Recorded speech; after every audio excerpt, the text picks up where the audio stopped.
દુનિયામાં સંપત્તિ તો બધાની પાસે હોય છે, પણ જે સંતોની પાસે હોય છે ને એ આપણી પાસે નથી હોતું.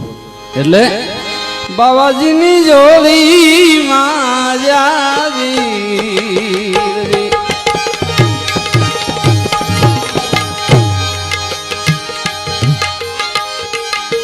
જોડીમાં જાગીર જેને